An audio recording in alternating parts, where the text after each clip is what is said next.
Tara mga kaistorya, samahan mo kami sa panibagong adventure na ating pupuntahan. Isa ito sa mga malayo nating nilakbay kaya ibabahagi ko sa inyo ang aming experience sa pag-ikot sa North Luzon at ibabahagi ko rin sa inyo ang aming nagastos kaya subaybayan ninyo ang ating video.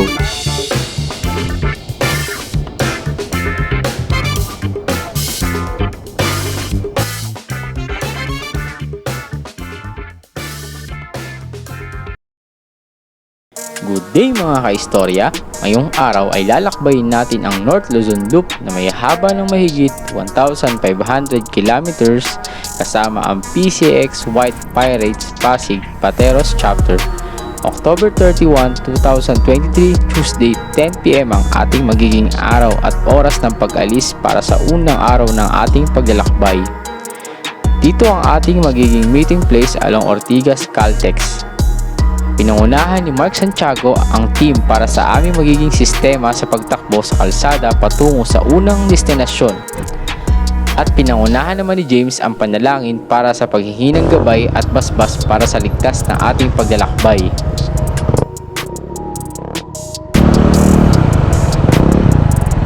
Ayan, papalis na tayo sa ating meet up point dito sa may along Ortigas, Caltex.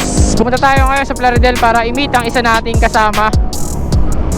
Sa pagkakataon na ganitong madilim ang ating dinadaanan, importante magpakabit tayo ng auxiliary light dahil makakatulong ito para mas maging visible sa atin ang kalsada at lubak kung sakali man na bumiyahe kayo at abutan ng dilim sa kalagitnaan ng kalsada.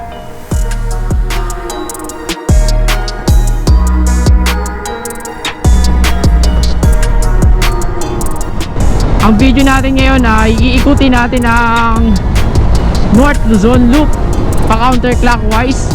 Kasama pa rin natin ang mga kaibigan ni Mac, All White Pirate Pateros Chapter. Yan, kasama natin sila. Sila yung mga nakasama natin nung Sagada.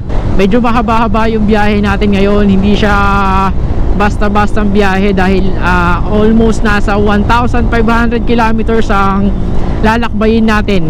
10 motor tayo, bale sa 10 motor 7 ang may back ride, tas 3 kami ang walang may angkas, 2 Honda Click at 8 PCX. Nakaka almost 100 plus kilometers na kami sa biyahe na ito. At babiyahiin natin ang Karamuan White Sand na nasa ilang distansya, 463 kilometers na lang. Medyo mahaba-haba pa yon at 8 oras. Andito na tayo ngayon sa Baler Kasiguran Road. Andito tayo sa may bandang seaside ng Baler, Aurora. Isa sa mga kilalang surfing area ang Baler, Aurora. At ipapakita namin sa inyo sa video yung nakuha na natin ng drone kanina sa pagpalipad natin along seaside. Magiging ruta natin ngayon ay dadaan pa tayo ng Baler, Aurora, Tugigaraw at Karamuan.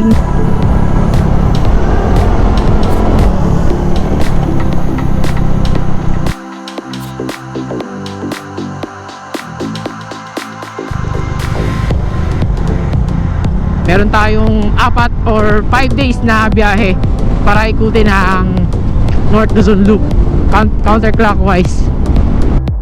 Sa kahabaan ng Madelia Aurora Road, inabutan tayo ng ambon. Buti na lang matatanaw natin sa mga kabundukan ang nagbabadyang sama ng panahon kaya agad-agad kami nakapagpalit ng kapote para hindi maabala ang biyahe natin kung sakaling biglang bumuhos ang ulan. At hindi ko na rin nagamit ang aking mic ng aking camera dahil patuloy ang pagbuhos ng ulan. Sa pagkakataong ito, pansamantalang tumigil tayo para makapagpahinga at makahigop ng kape dahil ramdam na ramdam natin ang sobrang lamig sa kahabaan ng Abella Aurora Road. Nagpatuloy tayo sa ating biyahe subalit patuloy pa rin ang pagbuhos ng ulan. Bago natin pasukin ng bayan ng Tugigaraw, ang daraanan natin ang 2 mahabang diretsyo na kalsada.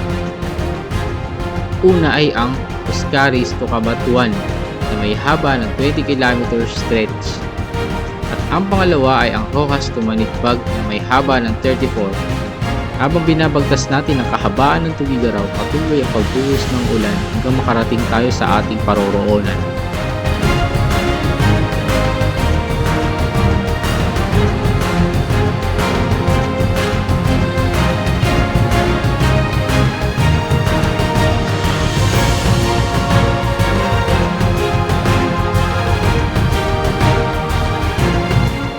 Inabutan na tayo ng dilim sa kahabaan ng San Vicente Road, Santa Ana at patuloy pa rin ang pagbuhos ng ulan. Dito medyo nagbagal na kami nila Anthony at Chubel na naiwan dahil sobrang dilim na ng dinadaanan namin papasok sa Nangaramuan White Beach. At nakarating tayo sa ating unang destinasyon ng November 1, 9 PM.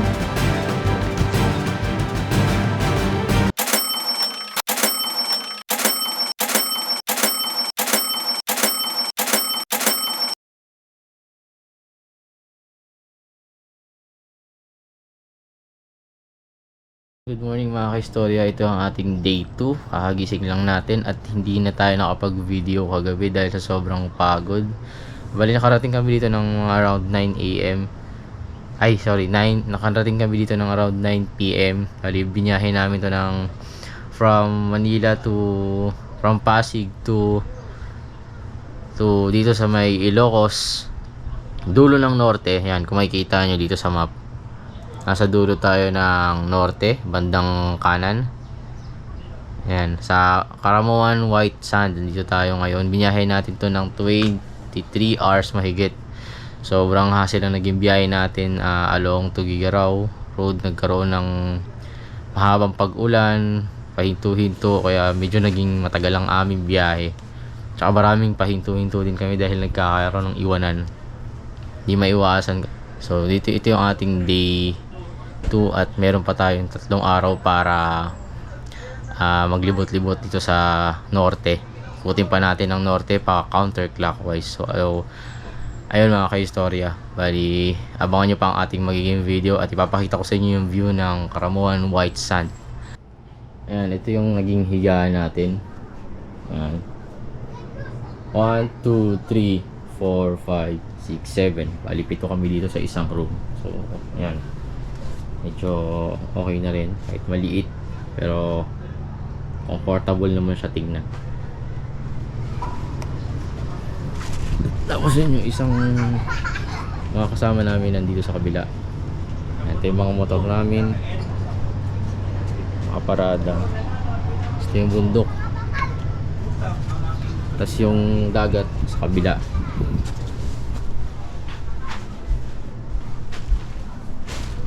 Diyan, mamaya papakita ko sa inyo yung ganda niyan, white sand. Ito yung aming tinuluyan at ito yung sa aming kasama. Baling dalawa na yan, yun yung aming tinuluyan. Dito 7. Ilan ba dito? Basta dito mas marami.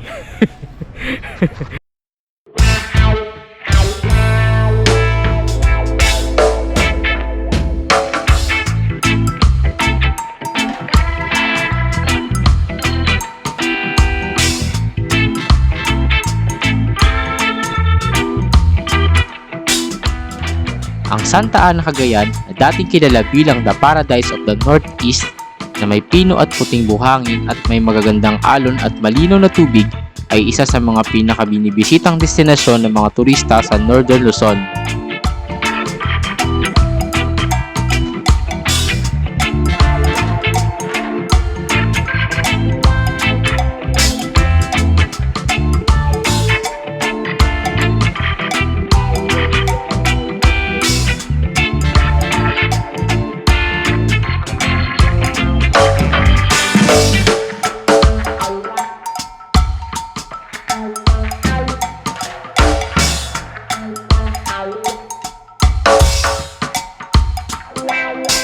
Ayan mga kaistorya, paalis na tayo ngayon dito sa may Karamuan White Sand. Hindi ko na pinatagal yung ating video dahil mahaba-haba pa ang magiging paglalakbay natin. Bali, papunta tayo ngayon ng Blue Lagoon na ang estimated distance niya ay nasa 245 kilometers from White Sand, Karamuan to Blue Lagoon. Na ang estimated time niya ay nasa 4 hours and 30 minutes base sa Waze.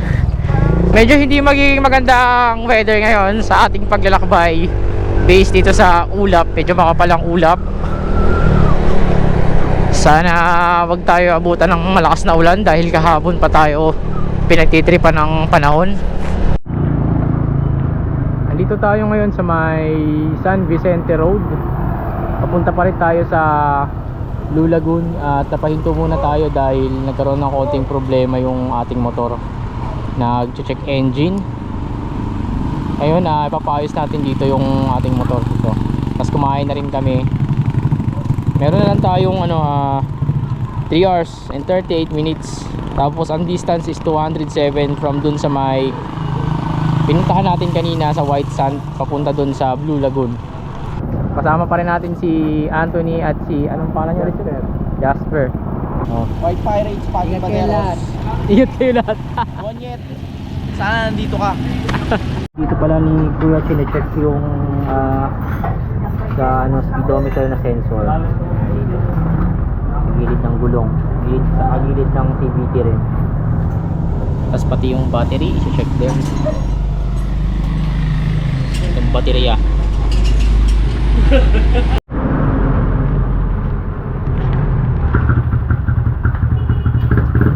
Balik tayo sa kalsada mga kaistorya. Ayan, ito. Anong tulay ba to? Along Vicente Road pa rin siya eh.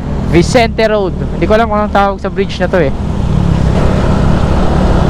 Nagka-problema tayo kanina. Bali, ang problema daw is sensor. Ngayon, wala silang available parts ng sensor. Speed sensor ang tinatawag nila dun eh. Pero pwede naman siyang gamitin kahit wala siyang speed sensor. Hindi naman daw makaka-apekto sa makina yon. Papagawa ko na lang to kapag merong available na parts dito along kalsada. Papalitan ng sensor. Ayun lang naman ang problema sa ngayon. Medyo okay na tayo. Balik tayo sa kalsada at hindi na masyadong maulan. Sana maging maganda na yung panahon para ma-share ko sa inyo yung ganda na ang view at makuha na natin ng mga video ang makakasama natin habang tayo bumabiyahe.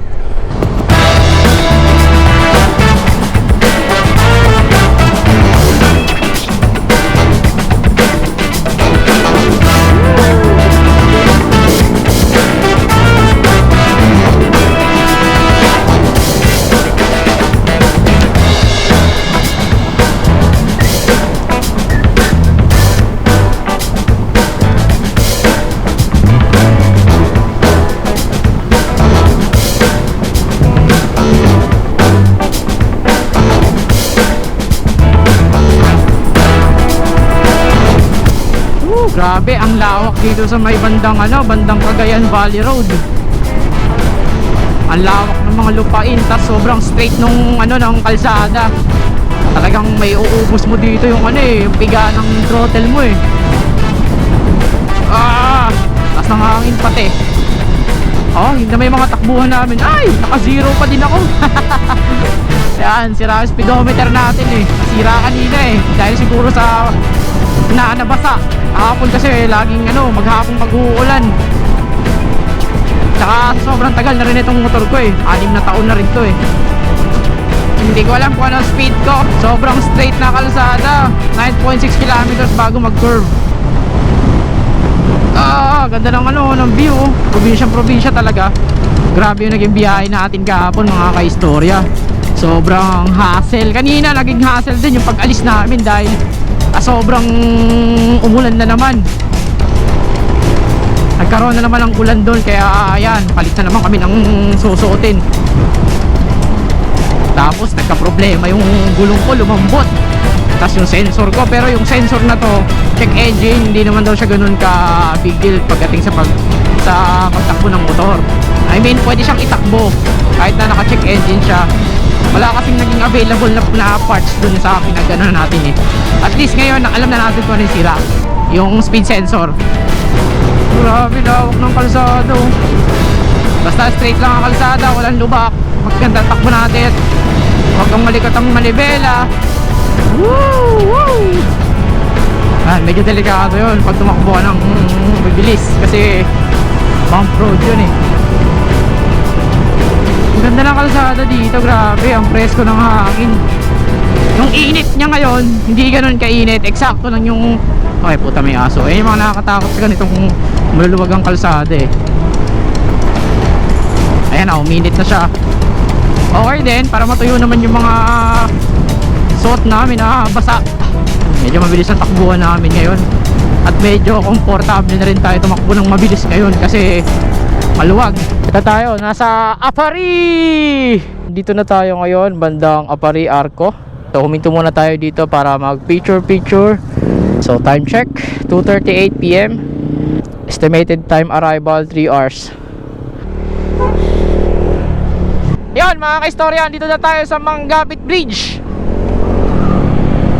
Hindi ko alam kung kilala tong bridge na to dito sa Ilocos ba to? Bandang norte. Wow, ang ganda, grabe.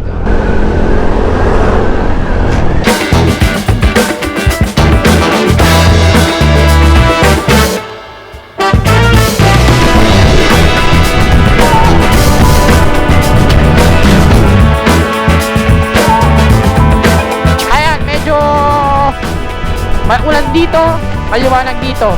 Nag-decide kami na hindi muna magkapote dahil dito maliwanag. So, titingnan natin kung uulan ba dito sa dadaanan natin, sa papasukan natin. Pero medyo dito maulan na dito sa area na to. Sasacrifice ko yung aking isang GoPro para dito sa ulan na to at isang cellphone. Pero sa nakikita natin, hindi naman uulan ng area na dito. Kaya hindi na natin kailangan magkapote. Rekta na, rekta.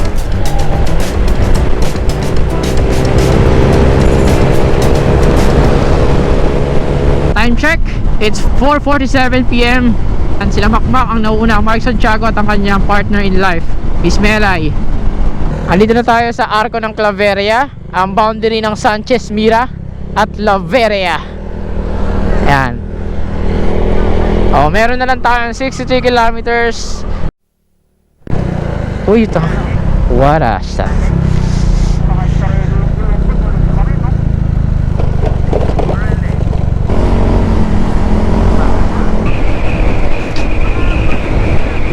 At sa pagpapatuloy ng ating paglalakbay, inabutan na tayo ng gabi at hindi na natin nagawang huminto pa along Patapat Bridge na matatagpuan sa Ilocos, na para sana makakuha ng magandang litrato at makapagpalipad ng drone. Kaya nagpasya na lang kami na ipagpabukas dahil malapit lang naman ito sa aming tinutuluyan dito sa Blue Lagoon. Ayan mga istorya, bali nakarating na tayo sa Blue Lagoon. From 10:30 AM nakalis tayo sa Karamawan White Beach at nakarating na tayo ngayon ng almost 6 PM na dito sa ating destination. Blue Lagoon pala is isa siyang lugar, hindi siya, pero meron dito Blue Lagoon na pangalan talaga. Hanap muna tayo ng parking mga ka-istorya, tapos isi-share namin sa inyo yung mga, actually kahit bukas na siguro kasi gabi na, wala na masyadong mai-share dito eh. Kasi gabi na, siguro kakain na lang kami, kung makaligo at magpahinga. So hindi naman kami ganoon kapagod kumpara nung isang gabi. Ito yung magiging tutuluyan natin. Ito yung aking magiging higaan at magiging higaan ng dalawang boys. Puro single lang ang nasa loob nito. Yan, makikita nyo, napakalawak. So puntahan natin yung iba. May kanya-kanyang room dito. At nandito ang view sa gilid. Kaso gabi na, hindi na siya masyado makita.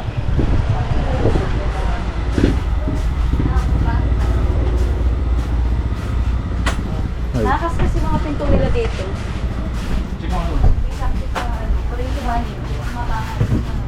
Hindi, nakita ko na sa map. Nakita ko na sa ano eh. Yan ba dito yung pasukan? Makikita nyo, meron ditong isa.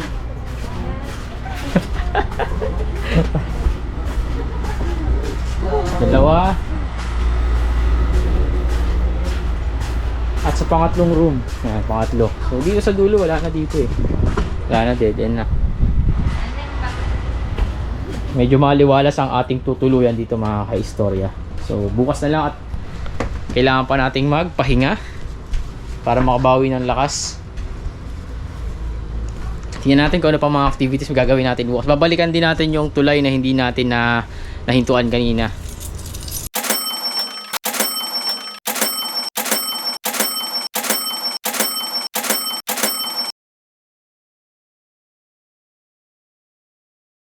Abangan sa susunod na episode.